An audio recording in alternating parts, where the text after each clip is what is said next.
Welcome back. हम एक नए सीरीज के साथ चल रहे हैं और वो सीरीज ये है कि हम क्वेश्चन नंबर 8 ओसीएम का जो 8 मार्क्स के लिए होता है बच्चा, उसमें दो ही जगह से आपको क्वेश्चन पूछा जाता है।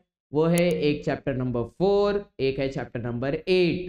हम इस समय सबसे इंपॉर्टेंट चैप्टर नंबर 8 मार्केटिंग वाले चैप्टर का एक इंपॉर्टेंट क्वेश्चन करने जा रहे हैं, जिसे कहते हैं मार्केटिंग मिक्स, जिसका दूसरा नाम होता है 7 P's ऑफ मार्केटिंग। फिर से कहिए 7 P's of marketing. Important question है। चलिए जरा स्टार्ट करते हैं।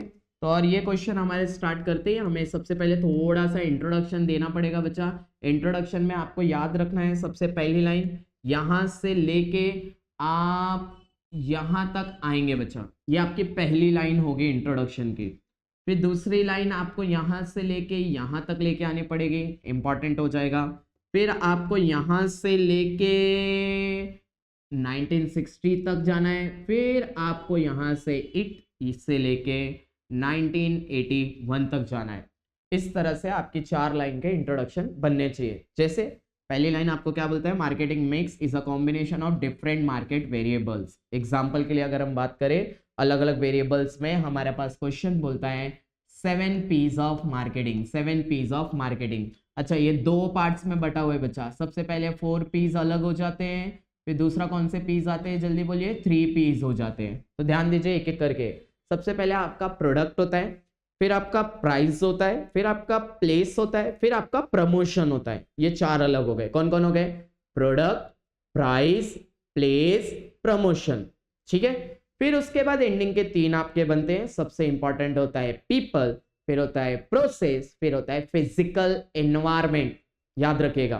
तो ये सब सातों को मिलाएंगे तो हमारे पास मार्केटिंग मिक्स आ जाएगा। आगे क्या बोलता है, सिंपल वर्ड्स में अगर हम बात करें तो मार्केटिंग मिक्स क्या चीज है सर? तो मार्केटिंग मिक्स का मतलब होता है राइट प्रोडक्ट होना चाहिए, राइट टाइम पे होना चाहिए, और राइट प्राइस पे होना चाहिए, और राइट प्लेस पे होना चाहिए। तो 4 चीजें राइट है हमारे पास होनी चाहिए। सबसे पहली चीज राइट प्रोडक्ट होना चाहिए। बोलते चलिए तो आपको याद हो जाएगा, right product, right time, right price, और राइट प्लेस। याद रहेगा बच्चा। अब सवाल आपको ऑब्जेक्टिव में पूछ सकता है कि ये 4 P's और 3 P's दिया किसने? तो आपको आगे चल के अगर आप देखेंगे, the 4 P's of marketing mix were introduced by E Jerome McCarthy in 1960। जो स्टार्टिंग के 4 P's है वो ई जेरोम मैककार्थी ने दिया 1960 में। स्पेलिंग याद करना जरूरी है बच्चा। आगे एंडिंग के 3 P's किसने दिए सर? बूम्स एंड बिटनर ने। कौन से ईयर में दिए? 1981। इस तरह के आपके इंट्रोडक्शन की 4 लाइन आपको याद रखनी है ईमानदारी के साथ। चलिए चलते हैं पहले फैक्टर पे, पहले पी पे चलते हैं। तो पहला पी आपसे कहता है बच्चों प्रोडक्ट। सब लोग बोलेंगे क्या बोलता है पहला पी आपके लिए? क्या बोलता है बच्चों? जल्दी बोलिए, प्रोडक्ट। एग्जाम्पल से बात करेंगे बच्चा। क्या कहा है आपको कि अगर आप एक बिजनेसमैन बनना चाहते हैं, एक बिजनेस वुमन बनना चाहते हैं, मार्केट के ऊपर पूरा अपना डोमिनेंस करना चाहते हैं, मार्केट को कैप्चर करना चाहते हैं, पहली चीज जिस पे आपको सबसे ईमानदारी से काम करना है वो है प्रोडक्ट। आपको इतने अच्छे क्वालिटी का प्रोडक्ट बनाने का, इतना बेस्ट क्वालिटी का प्रोडक्ट बनाने का है कि कस्टमर वो प्रोडक्ट खरीदे तो उसकी प्रॉब्लम सॉल्व हो जाए। उसने जिस पर्पस के लिए प्रोडक्ट बनाया वो पर्पस उसका फुलफिल होना चाहिए। जिस यूटिलिटी को कंज्यूम कर, जो यूटिलिटी उसको चाहिए आपके प्रोडक्ट से, उसकी यूटिलिटी कंप्लीट हो जानी चाहिए बच्चा, उसके प्रॉब्लम सॉल्व होने चाहिए। ये आपको तब होगा सर जब आप मार्केट में जाएंगे, रिसर्च करेंगे, लोगों के लाइक्स को, लोगों के डिसलाइक्स को, लोगों की प्रॉब्लम्स को, लोगों के प्रेफरेंस को जब आप ध्यान से पूछेंगे, समझेंगे, मार्केट को रिसर्च करेंगे, तब कहीं जाके आप एक अच्छे क्वालिटी का क्या बना पाएंगे? प्रोडक्ट। और एक बार आपने प्रोडक्ट अच्छे क्वालिटी का बना दिया बच्चा, फिर आप आगे मार्केट की तरफ बढ़ सकते हैं। एग्जांपल से बात करते हैं बच्चा। आपने गारंटीड एक चॉकलेट खाई रहेगी बच्चा, कैंडी खाई रहेगी। कैंडी का नाम है पर्ल्स कैंडी। ये कैंडी लॉन्च होती है 2015 के टाइम पे बच्चा, 2015। और आपको जान के हैरानी होगी बच्चा, विद इन 8 मंथ्स, 2015 में जैसे ही लॉन्च हुआ 8 महीने के अंदर इस कंपनी का जो सेल्स था वो था 100 करोड़ रुपए। बोले कितना था? 100 करोड़ रुपए। 100 करोड़ ज्यादा होता है? चिंदी, वेरी गुड बच्चा, हम कॉमर्स के स्टूडेंट हैं, 100 करोड़ कोई बड़ी बात नहीं। लेकिन सोचिए बच्चा, एक पर्ल्स कैंडी जो 1 रुपए की आती है 8 महीने के अंदर उन्होंने 100 करोड़ का सेल्स कर दिया है बच्चा। और आपको जान के हैरानी होगी बच्चा, 2024 और 25 के अंदर इस कंपनी का सेल 750 करोड़ है बच्चा। सोचिए 2015 में कहा 100 करोड़ था 8 महीने के अंदर, आज 750 करोड़ है। आने वाले वक्त का उन्होंने टारगेट 1000 करोड़ का टारगेट रखा है। तो सर कुछ तो होगा ना प्रोडक्ट में, कुछ तो अच्छी चीज बनाई रहेगी। तो इनके ओनर से जब पूछा गया तो इनको ओनर ने कहा मैंने बहुत सिंपल सा काम किया, मैंने मार्केट को रिसर्च किया। तो मार्केट को रिसर्च करते समय मुझे एक बात समझ में आई, हमारे इंडियंस को ना कच्चा कैरी खाना बहुत पसंद है। कच्चा कैरी आपने जिंदगी में कभी ना कभी बच्चा कच्चा कैरी खाया रहेगा, पेड़ पे से तोड़ के खाया रहेगा सर, पत्थर फेंक के मारा रहेगा सर, तोड़ के लेके आते हैं सर, घर में जाते हैं उसको अच्छे से धुलते, धुलने के बाद नमक लाते हैं, मिर्ची ला, ऐसा करके मस्त तोड़ के खाते हैं। देखो मुंह में पानी आ रहा है कि नहीं आ रहा है सर। तो उसके बाद ये गर्मी के सीजन में चलता है, ठंडी के सीजन में डायरेक्ट फिर पके पके आम खाना चालू करते हैं। तो इनके ओनर ने कहा मुझे एक बात समझ में आ गई थी कि गर्मियों के सीजन में कच्चा कैरी सब खाते हैं, तो आप कभी ना कभी पर्ल्स कैंडी खाए रहेंगे ना बच्चा, नहीं खाए तो इसके बाद जाके खाइएगा। जैसे आप उसको मुंह में रखते हैं कैंडी को, तो जैसे आप घुमाएंगे ऑन द स्पॉट आपको ना एक कच्चा मैंगो बाइट का ऐसा फ्लेवर आना चालू होगा, कच्चे आम का फ्लेवर आना चालू हो जाएगा। और खाते खाते खाते खाते अचानक से वो चॉकलेट आपके दांतों के नीचे आता है और ऐसा टक करके आवाज आता है और उसमें से फिर निकलता है जलजीरा। क्या मस्त लगता है बच्चा। और यही टेस्ट लोगों की जबान पे आ गया बच्चा। तो क्या हुआ, और उनकी जर्नी 100 करोड़ से होके 750 करोड़ पे पहुंच गई बच्चा। ये क्यों पॉसिबल हुआ बच्चा, क्योंकि उन्होंने एक अच्छे क्वालिटी का क्या बनाया था, प्रोडक्ट। तो अगर आप भी मार्केट में सक्सेसफुल होना चाहते हैं तो पहला काम प्रोडक्ट के ऊपर कीजिए।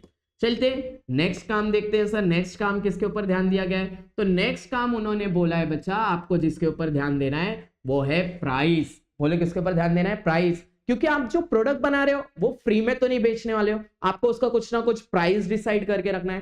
तो आपको अपने प्रोडक्ट का प्राइस सोच समझ कर डिसाइड करना है। क्यों सर, क्योंकि कंज्यूमर की एक साइकोलॉजी है, अगर आप अपने प्रोडक्ट का प्राइस बहुत ज्यादा हाई रख देंगे कस्टमर क्या बोलेगा, मालिक बहुत महंगा है। और अगर आप अपने प्रोडक्ट का प्राइस बहुत ज्यादा लो कर देंगे तो कस्टमर क्या बोलेगा, मालिक चीप क्वालिटी है।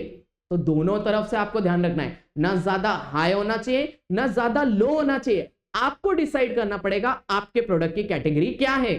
क्योंकि सर जरा सा भी आपने प्राइस में चेंज किया, कस्टमर बहुत प्राइस सेंसिटिव होता है। एग्जांपल देके समझाता हूं, आपने बचपन से कभी ना कभी बच्चा एक पार्ले जी करके बिस्किट आता है, आपने खाया रहेगा। पार्ले जी का बिस्किट अगर आपने देखा रहेगा तो हमेशा प्राइस 5 रुपए रखते हैं उन लोग।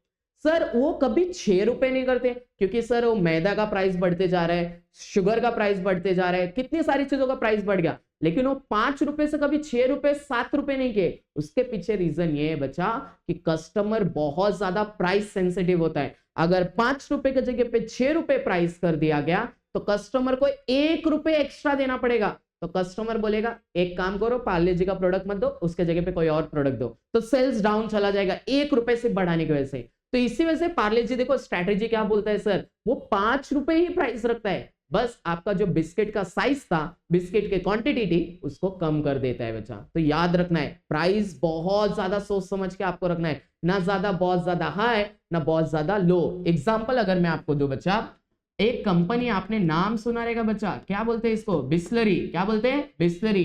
इसकी एक पानी की बोतल आती है बच्चा, कितने रुपए की आती है, जल्दी बोलो, 20। मुझे लग रहा है सर कि ये पानी का बिजनेस एक नंबर है, मैं भी अब इसको कंपटीशन में अपना एक नया कंपनी खड़ा करने जा रहा हूं बच्चा। कौन सा, लेरी बीस। बोलो कौन, लेरी बीस। अच्छा इन्होंने कितने रुपए का रखा है, 20 रुपए प्राइस रखा है। मैं इसका प्राइस रख देता हूं सर 50 रुपए। आप मुझे बताओ क्या आप मुझे 50 रुपए में मेरे कंपनी का प्रोडक्ट खरीदेंगे? नहीं बच्चा, क्योंकि सर मार्केट में प्राइस है 20 रुपए और मैंने कितना रख दिया है, 50 रुपए, तो मैंने बहुत ज्यादा महंगा रख दिया है। तो लोगों को, कंज्यूमर का एक मैसेज गया कि ये बहुत ही महंगा प्रोडक्ट है, तो आपका प्रोडक्ट नहीं बिकेगा सर, सेल्स के ऊपर अफेक्ट हो जाएगा। ठीक है, तो याद रखना है। तो बिस्लरी के कंपटीशन में लेरी बीस लेके आ रहे हैं हम लोग। चलिए आगे चलते हैं बच्चा। थर्ड वाला आपके ऊपर जिसके ऊपर ध्यान देना है बहुत अच्छे से, वो क्या है सर, जल्दी बोलिए, प्लेस। प्लेस का मतलब होता है बच्चा आपने बहुत अच्छे क्वालिटी का प्रोडक्ट बना दिया, बहुत अच्छा प्राइस डिसाइड कर लिया, लेकिन आपका प्रोडक्ट कंज्यूमर तक पहुंचना चाहिए सर। कंज्यूमर आपके फैक्ट्री में नहीं आने वाला, आपके सेल्स ऑफिस में नहीं आने वाला प्रोडक्ट लेने के लिए, आपको अपना प्रोडक्ट कंज्यूमर तक पहुंचाना पड़ेगा। एग्जांपल पे अगर हम बात करें, one of the favourite company, आपने नाम सुना रहेगा, बोलो कंपनी का नाम क्या है? अमूल। क्या नाम है? अमूल। अच्छा, किसी को मालूम है अमूल का फुल फॉर्म होता है? जरा कमेंट में करके बताइए, बताइए अमूल का फुल फॉर्म क्या होता है, जाने दीजिए। अमूल कंपनी का आपने टैगलाइन सुना है बच्चों? देखो कितना प्यारा टैगलाइन है, बचपन से आपने भी सुना रहेगा, मैंने भी सुना है। चलो मेरे साथ बोलो, बोलो क्या होता है? अमूल दूध पीता है इंडिया। अमूल कंपनी बच्चा, इसका मेन फैक्ट्री गुजरात में। तो अगर हमारे घर पे मेहमान आए, हमें 1 लीटर दूध चाहिए चाय बनाने के लिए, तो क्या हम सूरत की ट्रेन पकड़ के गुजरात जाते हैं और वहां पे वॉचमैन अंकल को, वॉचमैन अंकल वो थोड़ा 1 लीटर दूध दे दो? कभी नहीं करते सर। हमको वो अमूल कंपनी का दूध हमारे बाजू वाले जनरल स्टोर पे मिल जाता है। तो वहां से, गुजरात से हमारे महाराष्ट्र के हमारे शहर में कैसे आया हो सर? उनका डिस्ट्रीब्यूशन नेटवर्क उतना स्ट्रांग होता है। प्लेस बहुत इंपॉर्टेंट होता है बच्चा, आपका प्रोडक्ट सही टाइम पे कस्टमर तक पहुंचना चाहिए सर। तो इसको बोलते हैं प्लेस, यानी डिस्ट्रीब्यूशन नेटवर्क आपका बहुत स्ट्रांग होना चाहिए। सर आपने अमेज़न का नाम सुना है, अमेज़न का वेयर हाउस आप अपने नियर बाय देखे रहोगे सर, हमारे यहाँ नियर बाय में भिवंडी बाईपास के यहाँ पे है सर, लेकिन वहां से पूरा पैकेजिंग होके प्रॉपर हमारे यहाँ पे आके उसका डिस्ट्रीब्यूशन हो जाता है। तो इसके ऊपर आपको ध्यान रखना है। एग्जाम्पल, दिवाली आ रहा है, तो दिवाली में आपको बहुत अच्छे से मालूम है बच्चा कि सर आकाश कंदील बहुत अच्छे से बिकेगा। आपको मालूम है आने वाले वक्त में मकर संक्रांति आ रहा है, तो उसमें पतंग बहुत अच्छे से बिकेगी। आपने अपने फैक्ट्री में एक क्वालिटी की पतंग बना दी बच्चा, तो सर 14 या 15 जनवरी को मकर संक्रांति है, तो आपका प्रोडक्ट उससे पहले मार्केट में पहुंच जाना चाहिए। ऐसा नहीं होना चाहिए कि 15 या 14 या 15 तारीख को मकर संक्रांति है और आपका प्रोडक्ट 20 जनवरी को पहुंच रहा है, 26 जनवरी के दिन देश आजाद हुआ, उस दिन लोग पतंग उड़ा रहे, तो आपका प्रोडक्ट नहीं बिकने वाला है बच्चा। तो ये बात आपको ध्यान रखनी है, प्रॉपर प्लेस, सही टाइम पे आपका प्रोडक्ट पहुंचना चाहिए। चलिए आगे चलते हैं। नेक्स्ट वाला अगर आपके लिए कोई है सर सबसे इंपॉर्टेंट, वो कौन है सर? पॉइंट नंबर 4, जिसका नाम क्या है बच्चों? प्रमोशन। सब प्रमोशन क्या होता है कि देखो मार्केट का रूल है बच्चा, जितना ज्यादा आपका प्रोडक्ट दिखेगा उतना ज्यादा मार्केट में बिकेगा। मार्केट का सिंपल रूल है, जो जितना ज्यादा दिखेगा उतना ज्यादा बिकेगा सर, सिंपल सा रूल है। प्रमोशन, हर कदम पे आपको अपने प्रोडक्ट का प्रमोशन करने का है। अब वो आप पैम्पलेट के थ्रू करो, बड़े बड़े बैनर लगा दो, आप डिजिटल मार्केटिंग करो, आप बड़े बड़े सेलिब्रिटीज को हायर करो, कुछ भी करो, प्रमोशन तो करना है। बिना प्रमोशन के काम होने वाला नहीं है। आपने कौन सा नया प्रोडक्ट लॉन्च किया, आपने अपने प्रोडक्ट में क्या चेंज किया, ये बात कंज्यूमर को सपने में नहीं आने वाली है बच्चा, ये बात प्रमोशन से मालूम पड़ती है बच्चा। जितना ज्यादा प्रमोशन उतना ज्यादा सेल्स बढ़ेगा, मतलब बढ़ेगा। एग्जाम्पल, आपने कंपनी का ऐड देखा रहेगा बच्चा, बहुत खतरनाक खतरनाक ऐड आते हैं। आपने सुना रहेगा कंपनी बोलती है क्या आपके टूथपेस्ट में नमक है? ये ऐड का नाम सुनते ही हमारे दिमाग में आ जाता है, अच्छा ये कोलगेट कंपनी की बात हो रही है बच्चा। आपने एक सुना रहेगा ऐड, बहुत खतरनाक ऐड है, बोलते हैं कुछ मीठा हो जाए, डेयरी मिल्क का ऐड है बच्चा। जितना ज्यादा प्रमोशन उतना ज्यादा आपका प्रोडक्ट बिकेगा। डर के आगे जीत है, ये प्रमोशन होता है बच्चा माउंटेन ड्यू के बारे में। तो ये जितना ज्यादा आप प्रमोशन करेंगे, जितना ज्यादा अपने प्रोडक्ट को दिखाएंगे सर, उतना ज्यादा मार्केट में प्रोडक्ट बिकेगा। ये बात आपको ध्यान रखनी है। तो प्रमोशन पे बहुत अच्छे से ध्यान देना है, बहुत अच्छे से। तो बोले हमने कितनी चीजें ध्यान दे दी? 4। बोले पहली चीज किसके ऊपर फोकस करना है? प्रोडक्ट के ऊपर। दूसरा किसके ऊपर ध्यान देना है? प्राइस के ऊपर। तीसरा किसके ऊपर ध्यान देना है? प्लेस के ऊपर। चौथा किसके ऊपर ध्यान देना है? प्रमोशन के ऊपर। याद रहेगा। चलिए चलते हैं नेक्स्ट बचे हुए 3 के ऊपर। ये हमारी सर्विस इंडस्ट्री को बिलोंग करती है बच्चा। देखो सर्विस इंडस्ट्री में सबसे पहले कौन आता है बच्चा? सबसे पहले आता है पीपल, दूसरा कौन आता है? प्रोसेस, और एंडिंग में कौन आता है? Physical environment. पीपल, पीपल मतलब आपके इंडस्ट्री में काम करने वाला एम्प्लॉय, आपका स्टाफ। सर्विस इंडस्ट्री में मोस्ट इंपॉर्टेंट पर्सन होता है बच्चा। अगर आपके स्टाफ को सही से कस्टमर से बात करने नहीं आता, उसको प्रेजेंट करने नहीं आता, तो आपकी इंडस्ट्री नहीं चलने वाली बच्चा। नहीं मतलब नहीं। एग्जाम्पल, आप किसी रेस्टोरेंट में गए, वहां पे कोई ना कोई वेटर आपका आया, उसने सही से ईमानदारी से आपका वेलकम किया। आपने जब एंट्री किया उस समय एक वॉचमैन था, उसने आपको सैल्यूट किया, आपको good morning sir, good afternoon ma'am wish किया। आपने जस्ट एंट्री लिया और आपको कितना अच्छा फील हुआ कि सर किसी ने हमको रिस्पेक्ट दिया। घर में भले रिस्पेक्ट ना मिलती हो, लेकिन वहां जाते हमको रिस्पेक्ट फील होता है। अभी हम अंदर गए नहीं, जस्ट एंट्री पे हमको रिस्पेक्ट फील हो गया सर। अंदर हम गए, एक वेटर आया, उसने हमसे मेन्यू कार्ड दिया, सर वो हमसे हमारा ऑर्डर ले रहा है, प्यार से हमारे सारी चीजों को ध्यान दे रहा है, तो हमको लगता है कि क्या मस्त स्टाफ है। उसी के जगह पे अगर कोई ऐसा स्टाफ हो जाए सर कि आप एंट्री गेट पे पहुंचा ही हुआ है, वहां पे वो बैठ के वहां पे मस्त तंबाकू खा रहा है सर, बैठ के मस्त सिगरेट पी रहा है, सिगरेट आपके मुंह पे छल्ला बना के फेंक रहा है और बोल रहा है welcome sir, welcome to the hotel, तो आप उसको गाली देंगे सर। आप कभी वहां जाना पसंद नहीं करेंगे। आप अंदर गए, स्टाफ गए, वहां पे वेटर आपको दिख रहा है, कोई वेटर है बहुत बहील है, उसको बात करने का तरीका नहीं है, समझदार नहीं है, वो आपसे आके पूछ रहा है, आप वेटर को बार बार मेन्यू कार्ड के लिए बोल रहे हैं, वो बोलता है तेरे बाप का नौकर है, ऐसा हमको बोलेगा, हमारा दिमाग खराब हो जाएगा सर। पीपल बहुत इंपॉर्टेंट होता है। वो अचानक से कोई आ गया सर, वो ढाबे पे आप कहेंगे, वो आके ढाबे वाला आपको बोल रहा है, रेस्टोरेंट वाला आपको बोल रहा है क्या चिकने क्या ऑर्डर दे रहा तू बता मेरे को फटाफट, तो हमारा दिमाग खराब हो जाता है सर। पीपल मोस्ट इंपॉर्टेंट होते हैं। तो स्टाफ सबसे इंपॉर्टेंट चीज होती है सर्विस इंडस्ट्री में। स्टाफ खराब हुआ, सर्विस इंडस्ट्री गई आपके, आपका बिजनेस नहीं चलने वाला बच्चा।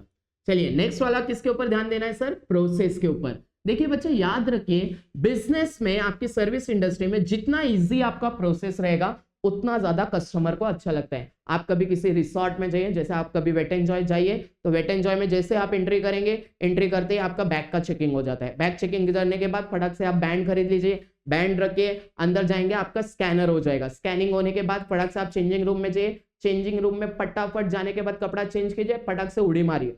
कितना इजी प्रोसेस है। अगर आपने प्रोसेस को कॉम्प्लिकेटेड किया तो समझ जाओ कस्टमर को आपकी सर्विस अच्छी लगने वाली नहीं है, बिल्कुल अच्छी नहीं। जितना सिंपल प्रोसेस उतना ज्यादा कस्टमर को अच्छा लगता है। अगर तुम कुछ यूनिक करने के चक्कर में प्रोसेस को कॉम्प्लिकेटेड किया, कस्टमर आपकी सर्विस को कभी पसंद नहीं करने वाला है। आइए नेक्स्ट वाले पे चलते हैं, बहुत ही इंपॉर्टेंट है बच्चा, और वो है फिजिकल एनवायरनमेंट। फिजिकल एनवायरनमेंट मतलब जहां पे आपको सर्विस मिल रहा है बच्चा, वहां के आसपास का एनवायरनमेंट कैसा है, वहां के दीवारों का कलर कैसा है सर, वहां के चीजें फर्नीचर किस तरह के बनाई गई है सर, वहां का अच्छे से कितना अच्छे से कलर किया हुआ है, ये बहुत इंपॉर्टेंट चीज होती है। एग्जाम्पल से बात करते हैं बच्चा, आप गारंटेड कभी ना कभी रिक्शे में बैठे रहेंगे, आपको भी मालूम है बच्चा, रिक्शे में बैठते ही सर आपने ध्यान दिया रहेगा, बहुत ध्यान दिया रहेगा, कुछ रिक्शा इतनी गुड होती है, इतनी टू गुड होती है कि प्रॉपर उसको अच्छे से उन्होंने साफ किया रहता है, प्रॉपर डीजे बजाया लगाया रहता है सर, प्रॉपर लाइटिंग की रहती है सर, इतना अच्छे से रिक्शे को रखा रहता है। हम जैसे उसके अंदर बैठते हैं हमको थोड़ा रॉयल फील आता है, भाई बहुत बड़ा पटेल है अपन, बहुत अच्छा लगता है हमको। लेकिन बहुत सारी रिक्शा ऐसी होती है, जैसे हम लोग उसको देखते हमारा दिमाग खराब, सीट फटा हुआ है, सीट गंदा है सर, एकदम बेकार सा बास आ रहा है रिक्शे के अंदर से, तो हम लोग बोलते हैं यार कितना खराब रिक्शा है। जाना हमको वही सेम जगह पे, डेस्टिनेशन सेम है, लेकिन सर वहां के फिजिकल एनवायरनमेंट से हमारे ऊपर फर्क पड़ गया सर। अगर हम जिस क्लास में है सर वहां के बेंचेस टू गुड है सर, तो हमको बहुत अच्छा लगता है, वहां की फैन बहुत अच्छे से चल रहे, बहुत अच्छा लगता है, वहां पे एसी प्रॉपर काम करे, बहुत अच्छा लग रहा है। आप जाइए सेंटर पे, कभी जाइएगा, कुछ लोग का सेंटर बहुत अच्छा होता है, प्रॉपर वेंटिलेशन होगा, आपको टाइम टू टाइम हर आधे घंटे में आपको पूछा जाएगा आप पानी पीना चाहते हैं कि नहीं, पानी ला के दिया जाएगा, हमको बहुत अच्छा फील होता है। लेकिन सर बहुत सारे ऐसे होंगे कि आप बेंच को देख के टेंशन में आ जाएंगे, इतने छोटे छोटे बच्चों जैसे बेंच, आप कैसे 3 घंटे बैठेंगे, आपको तकलीफ होना चालू हो जाएगा। फैन ऐसा चलेगा कि आप खुद से सवाल करेंगे ये फैन चल क्यों रहा है, बंद क्यों नहीं हो जाता। आप गलती से वहां पे टाइम पूछ लेंगे तो आपका स्टाफ भड़क जाता है सर। तो वहां के फिजिकल एनवायरनमेंट से बहुत फर्क पड़ता है सर। गलती से लाइट चला गया, सोचो 3 घंटे बैठ के तुमको एग्जाम लेना है, तो तुम्हारा बिल्कुल अच्छा नहीं लगेगा तुमको। तो सर्विस इंडस्ट्री में फिजिकल एनवायरनमेंट, आसपास का एनवायरनमेंट बहुत इंपॉर्टेंट होता है बच्चा। तो हमने टोटल 7 पीस पढ़ लिया। तो हमने स्टार्ट किया था प्रोडक्ट से, फिर प्राइस पे आए, फिर प्लेस पे आए, फिर प्रमोशन पे आए, फिर एंडिंग का 3 हमने देखा, पीपल देखा, प्रोसेस देखा और फिजिकल एनवायरनमेंट देखा। तो बच्चों यहाँ पे 7 पीस हमारा खत्म हुआ। मार्केटिंग मिक्स इंपॉर्टेंट क्वेश्चन है, अच्छे से एक बार देख लीजिए, सिर्फ 12th के पॉइंट ऑफ व्यू से नहीं, आगे भी आपको बहुत काम आने वाला है बच्चों, याद रखिएगा। अब आपके पास बहुत कम टाइम रह गया है, 14 फरवरी 2026 के दिन आपका ओसीएम का पेपर है। आपको ईमानदारी से मेहनत करना है, ईमानदारी से मेहनत करना है, प्रॉपर शेड्यूल बना लीजिए। सुबह 4 बजे, सुबह 5 बजे उठिए। देखो कुछ बच्चे बोलेंगे सर सुबह 4 बजे 5 बजे तो हम लोग सोते हैं, बाबू सोना करके हुए। बस बच्चों, सुबह 4 बजे उठिए, 5 बजे उठिए। इतने ठंडी में उठना टफ काम है, लेकिन बच्चों कुछ पाने के लिए कुछ खोना पड़ता है बच्चों। सिर्फ 1 महीने की बात है, अगर आप ईमानदारी से प्रॉपर शेड्यूल के साथ अपने आप को टाइम देंगे, डेडिकेशन के साथ रहेंगे, डिसिप्लिन रहेंगे, कंसिस्टेंट रहेंगे, तो याद रखिए बच्चा, आपका रिजल्ट बहुत अच्छा आएगा, बहुत अच्छा आएगा। आप जब एग्जाम लिखने बैठेंगे तो बहुत अच्छे रिजल्ट के साथ बैठेंगे। प्रॉपर डे को डिवाइड कर लीजिए सर, 2 घंटे बीके को देना है, 2 घंटे मैथ्स को देना है, 1 घंटे ओसी को देना है। प्रॉपर 5 घंटे 6 घंटे का शेड्यूल बनाइए सर, अच्छे से दिमाग में, ताकि आपका जिस दिन रिजल्ट आए आपको प्राउड फील हो सर। आपसे ज्यादा आपके पेरेंट्स को प्राउड फील हो बच्चा। ये चीज के बारे में हमेशा सोचते रहिए सर। आपका मस्ती करना, आपका मजाक करना, ये सारी चीजें एक जगह पे ठीक है, लेकिन आपका इस एज में पढ़ाई करना वो सबसे टॉप प्रायोरिटी पे होना चाहिए, क्योंकि आपके पेरेंट्स, हमारे पेरेंट्स ईमानदारी से पैसा कमा रहे हैं। सर से लेके पैर तक पसीने आ जाते हैं सर, एक एक रुपए ईमानदारी से कमाने के लिए। तो आपको भी ये बात ध्यान रखना है कि पेरेंट्स जो पैसा आपके ऊपर इन्वेस्ट कर रहे हैं उसका आपको प्रॉपर रिटर्न निकाल के देना है। हम किसी टपरी पे चले गए, 1 रुपये उसको दिए और बोले एक चॉकलेट दे दो, और अगर वो 1 रुपये का चॉकलेट हमको ना दे, हम उसके ऊपर भड़क जाते हैं कि मैंने तेरे को 1 रुपये दिया, तूने मेरे को चॉकलेट क्यों नहीं दिया। सोच के देखो बच्चा, 1 रुपये के लिए हम इतना झगड़ा करने के लिए रेडी हो जाते हैं। हमारे पेरेंट्स कॉलेज में फीस भर रहे हैं, हमारे पेरेंट्स क्लास में फीस भर रहे हैं, क्या हमारी जिम्मेदारी नहीं कि वो रिटर्न हम उनको दें। सवाल कीजिए अपने आप से। मिलते हैं नेक्स्ट लेक्चर में, तब तक अपना ख्याल रखिए। बाय बच्चा लोग।